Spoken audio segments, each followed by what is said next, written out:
Hi, my name is Jeff Pagano, and welcome to the Harpland Rugby Preview Show for our YouTube channel. Please don't be shy when it comes to liking, sharing, and subscribing if you can. Well, as you can see, I'm flying solo again this week. Let's just crack on straight to our feature match of the week, which is, of course, Leinster v Ulster in round 15 of the 24-25 BKT United Rugby Championship. It's taking place at the Aviva Stadium on Saturday, April 19th, kicking off at 7:35 p.m. Irish time with TV coverage on TG Cahir, Premier Sports 1, and URC.tv. The teams were named at lunchtime on Friday. If you're watching on YouTube, you should see them right there on the screen. Or if you're tuning into the podcast version, you'll see it in the program notes. Okay, let's have a look at the Leinster lineup, starting with the back three. Now, overall, this is an amazingly strong team, considering we're going back to the URC after 2 weeks picking a Champions Cup. But Jamie Osborne starts at fullback. Tommy O'Brien, who's had who's been, he's having a good season so far. Fingers crossed the injuries stay away. We're all pulling for him to stay fit because he's been going really well. And of course, Jimmy O'Brien on the other wing. It's still a strong back three there. You'd pick that for the Champions Cup, no problem. It's very, very strong selection there in the back three. We've got some options. Usually we have one on the bench as well. We've gone a kind of a different direction. You'll see as we move along. We'll move into the centers. Henshaw and Ringrose starting this, it's a really strong selection for any level. You could pick this for the World Cup, let alone a URC match. I really didn't think we'd go this strong. It's our strongest available. It's kind of keeping the team fresh. I really like this idea. And with Liam Turner on the bench, more than able to come in, he's obviously going to fill in for one of those, give them a break. I see Robbie came off the bench last week. Maybe it's Gary. Liam Turner can play 13, no problem to him. He can also play in the wing if required. So there's a lot of options there for us, but I can see it happening. Liam Turner going to 13, giving Ringrose a rest because he played the last 2 weeks. Halfbacks. Another big chance for Kieran Frawley at number 10. I was really hoping he'd start at 10. And this is a good opportunity for him as well to show, to get some game time at 10, not just with any selection, but with a really strong team around him. So this is a good opportunity for him. I hope he gets a good prolonged shift.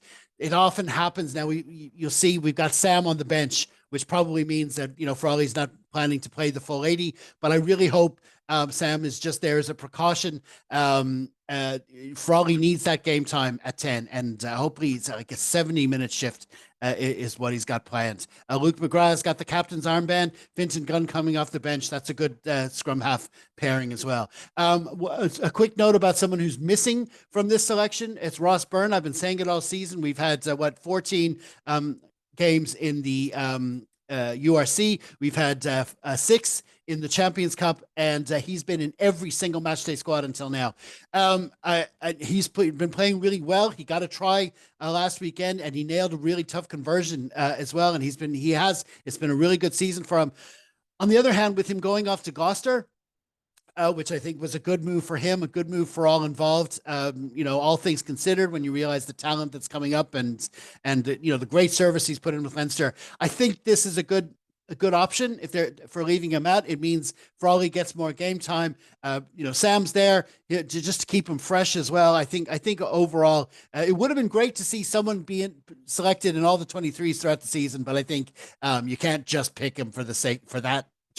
So I think it makes sense all around. But listen, I hope to see him back, and we'll see a lot more of him before the season's out. Okay, into the forwards. Front row, Jack Boyle, Gus McCarthy, Thomas Clarkson, all of them have been involved with the Irish Test setup. All saw game time in the Six Nations. So it may not be our first string front row, but definitely it's a quality one, and it's great to see them starting. Good game time for them. But talking about that first string front row, they're on the bench. Sheehan, Porter, and Furlong. It's incredible. It's just they're obviously keeping them with game time with Northampton in mind for a couple of weeks. It's not the worst idea. Now, Porter started on the bench last week, and he did what we call the Porter protocol. I'm not so sure that's going to happen this week. I think Jack's going to get maybe his full 60 minutes with Porter coming on towards the end. We'll see what happens there. But still, it's an amazing front row to be bringing off the bench. Now, the second row, Diarmuid Mangan, quality performance off the bench last week. He came on in the second half. They threw the first line out to him. He stole a line out. Great all around the park. They obviously showed confidence in him by putting him in. And, with some injuries around, the Ryan Bairds and all that, and James Ryan's out for a while. Mangan is obviously stepping up, and this is a chance for him to get a start into him, and it's really good for him. Joe McCarthy as well, of course, playing together. They should make a great pairing with, of course, a certain Mr. Arhe Stamen coming off the bench as well. So really well stocked in the second row. Back row, I do like this selection. Soroka, Penny, Cohan. That's kind of the next almost the nenext generation, sort of coming up with Max Deegan coming off the bench. We're resting all our, most of our frontline players. Of course, Jack Conan, his name didn't appear in the injury list, but, he did have that shoulder concern last week that meant he went off early. The likes of Doris, Van der Fleer, they're all being rested. It all makes sense, and this is a good chance for them to show these lads to show what they can do. And Ulster can usually strong in the back row, so it'll be a good test for them. So overall, it's a really strong 23, much stronger than I predicted, than I expected. I really thought that they'd be getting the cotton wool out big time, but they haven't. There's a lot of frontline players there, and it's great to see them keeping fresh. And it's good for the Aviva Stadium crowd as well. Going out of a Saturday evening, big interpro, lots coming down from Belfast as well, hopefully. And, it really makes a good occasion of it, and it gives a lot of our best players out there. Okay, so now it's time to have a quick look at Ulster. They currently sit sixth in the URC with 7 wins and 7 defeats so far this season. They got to the round of 16 in the Champions Cup, where they fell 43-31 to high-flying Bordeaux. You can see their lineup there. They do have a bit of an injury crisis themselves. They're already missing Ian Henderson, Jake Flannery, Ethan McElroy, Rob Balakoon, Ben Carson, Ben Moxham, Eric O'Sullivan, Sean Raffel, and then James Hume's name was added to that list recently. So you've got, they're all missing. Now, it's still a decent backline for them. You've got Stockdale and Ward on the wings. No slouches at all. The centers, Big Stu McCluskey, Jude Postlewaite come on leaps and bounds this season. Michael Lowry can score from anywhere on the pitch. We've seen him do that. Nathan Doak, Jack Murphy. It's a really strong back line. In the forwards, a lot of experience there. Warwick has over 200 appearances. Tom O'Toole, Rob Herring, test experience. Alan O'Connor, the captain. Izuchukwu he should be getting more Ireland caps now. And of course, in the back row, they're always doing Timoney. No slouch at all. Really should be in the Ireland reckoning as well. So it is a strong enough team. I think the bench, I'm not saying it's a weak bench. It's just when you compare it to ours, I think if Ulster are going to want to get anything from this game, they're going to have to do it in the early stages. They're going to have to build, keep the score as tight as they possibly can in those early stages, and hope to build their way through the game. They've certainly done it before. For our Throwback Thursday, if you follow our Substack account, you'll see our Throwback Thursday. We look back to that game in 2019.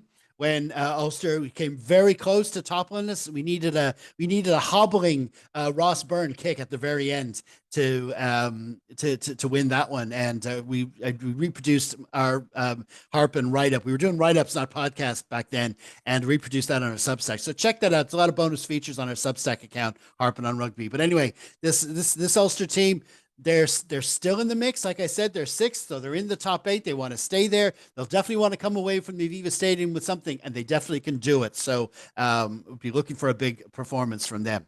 Now, a few more details about the match. The referee is Italian, is Gianluca Ginecchi, a couple of Irish assistants, and an Italian TMO. The weather, now at the moment, it's been raining all day. It was raining on Thursday after a fine spell of a couple of weeks of weather. We were kind of spoiled there for a while. It's gone a bit bad now the last couple of days. The weather actually for Saturday evening in Dublin 4 at the moment anyway, the prediction is mostly cloudy, only an 18% chance of rain. Hopefully that holds out. Not much wind, 8 degrees. Hopefully it'll be a fine Saturday evening, perfect rugby conditions. Okay. Now we have a quick look at some of the other matches in the URC this weekend from the other provinces. The other provinces have South African opposition. Munster are at home to the Bulls. Of course, they still need to keep their playoff hopes alive. They want to get a high seeding. They want to put the Bulls away. The Connacht, after that awful result last weekend. It was really gutted for them. I really expected them to get past Racing and move on to the Final Four, the Challenge Cup. But listen, they've a tough ask now. They have to go down to South Africa. They're playing the Stormers. They really need to get something from that game. They've gone without Mac Hansen. They've gone without Bundyaki, but they really. I really hope they put up a strong performance there. In the other games, Glasgow are going to Zebra. They're the teams closest to Leinster at the top of the table. So they'll be expecting points there. You got Edinburgh against the Sharks, the Lions against Benetton, and then you got Judgment Day in Wales. Their big day, the doubleheader. Ospreys play Cardiff and the Dragons play the Scarlets. Now, also this weekend, we must not forget the Irish women's team. They play Wales on Sunday. My commiserations to them having to play at Rodney Parade. That's only half a joke. But listen, I've harped on a lot about just how good Ireland was against the Red Roses last week, despite the scoreline. And here's a real chance to build on that first half performance from last week. Now, they had some terrible news themselves during the week. Erin King, she required surgery. She'll be out for not just the Six Nations, but the World Cup as well. She's a superstar. They're a big loss to the team, but we're still, terrible for her, but the team is still well stocked in the back row. So listen, do be sure to follow the action. All the matches are live on TV. And like I've been saying for the past while, you simply have to subscribe to Mother Ruckers, the Irish women's rugby podcast, where Ailbhe and Kino will give you all the updates, interviews, and stats you need to follow the women's team, the Six Nations, and the World Cup. Okay. So listen, that just leaves me with my prediction for our match on Saturday evening. Well, the bookies are going for an 18-point Leinster win, and I suppose with the way the last two weekends went, you can't be that surprised, but it's still a strong Ulster lineup, like I said. They have a lot to play for, so I'm going to go for this to be maybe a little tighter than that. Leinster to win by about 10 to 12 points. Okay, listen, I'm going to leave it there. Thanks for tuning into our preview show. Please do leave your thoughts on our Facebook page after the full-time whistle. We should be back to normal with our Rap Pod recording on Sunday evening. In the meantime, stay safe, everyone. Slán.